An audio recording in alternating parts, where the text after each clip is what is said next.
राम राम जी। स्वागत है एक बार फिर आपका एक नई वीडियो में। ये देखिए नज़ारे, क्या खूबसूरत नज़ारे हैं। और देखिए इन बादलों को, जो कि ऐसा लग रहे हैं कि इन पहाड़ों के बीचों बीच से निकल कर जा रहे हैं और ये पहाड़ इन बादलों के ऊपर निकल रहे हैं। आप नज़ारों को देख ही रहे हैं। ये ऐसे सुंदर मनमोहक नज़ारे हैं जिनको देखकर किसी भी आदमी का मन मोह लेते हैं और उसको एक आत्मिक सुख देते हैं। तो राम राम जी। अब हमने यहाँ पे बाबा धनसर जी के दर्शन किए थे और बाबा धनसर जी के दर्शन करने के बाद इन सुंदर रास्तों से होते हुए हम चल दिए हैं शिवखोड़ी के दर्शन के लिए। तो यहाँ से शिवखोड़ी की दूरी लगभग 70 किलोमीटर है। तो चलिए दिखाते हैं आपको इन 70 किलोमीटर में क्या क्या दिखता है और कैसे रहते हैं नज़ारे। चलिए करते हैं इस यात्रा को।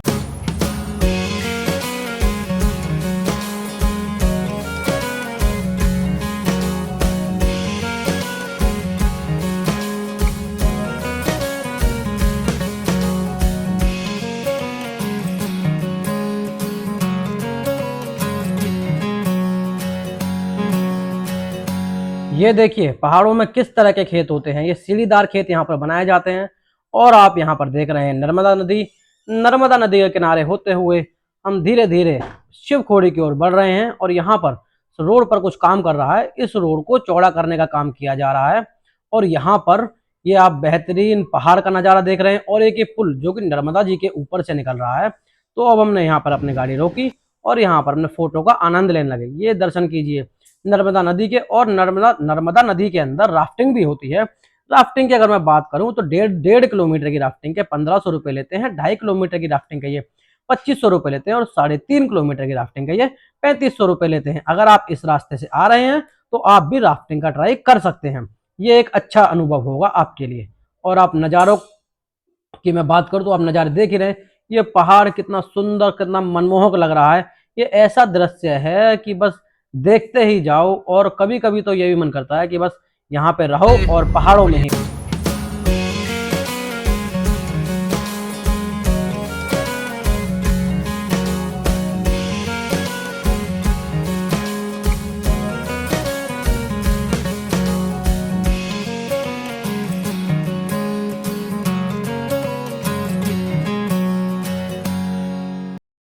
कटरा से रास्तों पर चलते हुए गांवों से निकलते हुए अब हम पहुंच गए हैं। ये एक कस्बा टाइप का कुछ है। इसका नाम पौनी है। और पौनी के अंदर यही एक हमें एक बड़ा सा कस्बा लगा था। बाकी सब छोटे गांव थे। यहाँ पर ये उप तहसीलदार का भी ऑफिस है। और इससे आगे चलते जा रहे हैं हम। तो नज़ारे बेहतरीन थे। और आप देख ही रहे हैं पौनी के पहाड़ों के बीचों बीच बिल्कुल ये कस्बा बसा हुआ है। इसकी सुंदरता बहुत ही अच्छी थी। और ऐसा लग रहा है कि कितना अच्छा जनजीवन यहाँ पर है। ये आप देखिए पौनी के अंदर ये डिग्री कॉलेज भी बना हुआ है। तहसीलदार का ऑफिस मैंने आपको दिखाया था। तो ये पौनी ही बड़ा शहर है। मुझे ऐसा लगता है कि आसपास के कई गांवों का ये एक कस्बा या एक शहर कह सकते हैं जहाँ पे तहसीलदार का भी ऑफिस है और काफी सारे यहाँ पे कॉलेजेस भी हैं। और बहुत ही सुंदर नज़ारों के बीच ये कस्बा ये शहर बसा हुआ है। और रास्ते आप देख ही रहे हैं। रास्ते इतने अच्छे बना रखे हैं कटरा से शिवखोड़ी तक के कि मैं क्या कहूँ। नज़ारे तो बस ये मन को लुभा लेते हैं नज़ारे। और मौसम आप देख ही रहे हैं। बादल भी कितने सुंदर कितने बेहतरीन लग रहे हैं। सड़कों पर जगह जगह काम चल रहा है। और ये देखिए फिर दोबारा खेती देखिए आप। सीढ़ीदार खेती पहाड़ों में इसी तरह की खेती होती है।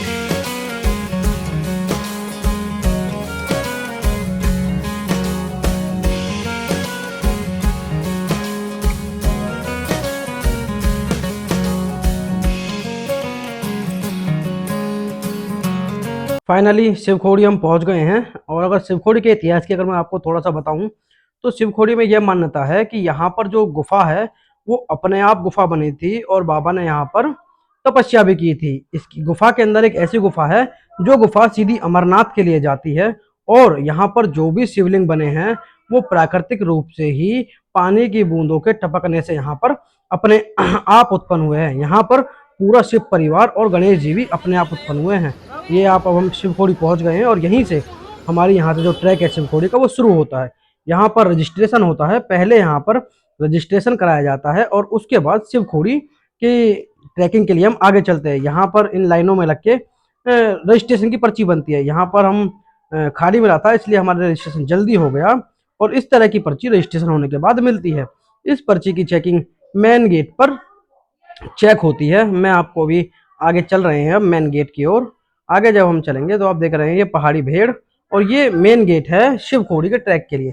यहाँ से एंट्री करने के बाद हम शिव खोड़ी के ट्रैक पर आगे बढ़ जाएंगे। यहीं पर जो हमने रजिस्ट्रेशन की पर्ची बनवाई थी वो यहाँ पर चेक होती है, और सामान भी चेक होता है। पर्चियाँ चेक कराने के बाद अब हम बढ़ गए हैं आगे। ये आप कुछ दुकानें देख रहे हैं, यहाँ पर बहुत ही सुंदर और बहुत ही स्वादिष्ट नाश्ता मिलता है। और ये अब चल दिए हम, ये शिवगंगा के ऊपर से एक ये पुल बना रखा है, इस पुल को पार करके हम आगे बढ़ रहे हैं। ये आप दर्शन कीजिए शिवगंगा के। और यहाँ पर बहुत सारी मछलियां थी जिनको यहाँ पर लोग, बहुत सारे लोग यहाँ पर दाना डाल रहे थे।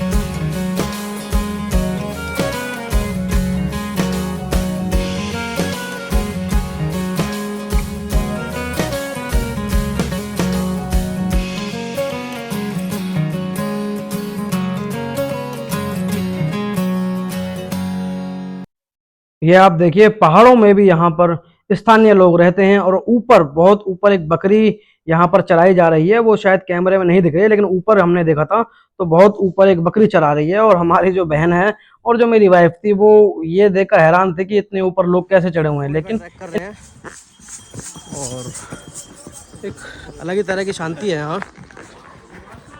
बेटी मेरे कंधे पे एक बार फिर, बाप की लाडली।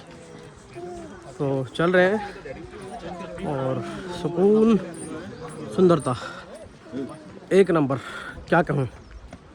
बाकी जैसे भी रहेगा बताएंगे। जय भोले शंकर। छोटा सा श्री राम मंदिर ट्रैक के रास्ते में, काफ़ी अच्छा लग रहा है, और एक शिवलिंग भी है। वह यहाँ पहुँचना है।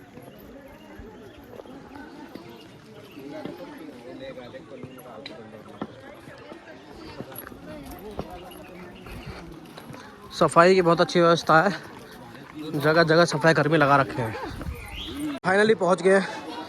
यहाँ से शुरुआत हो रही है लाइन की। यहाँ पे बूथ लगे हुए हैं, स्कैनर बूथ, दुकानें हैं दूध चाय की। यहाँ से आगे सीधा शिव खोड़ी के बाद सीधा गुफा में पहुँच जाएंगे।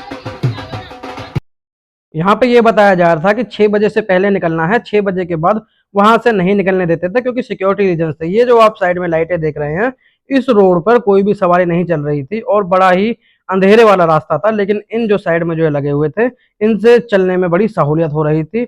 मिलेंगे आपसे अगली वीडियो में। ऐसी वीडियोस के लिए बने रहें, तब तक के लिए राम।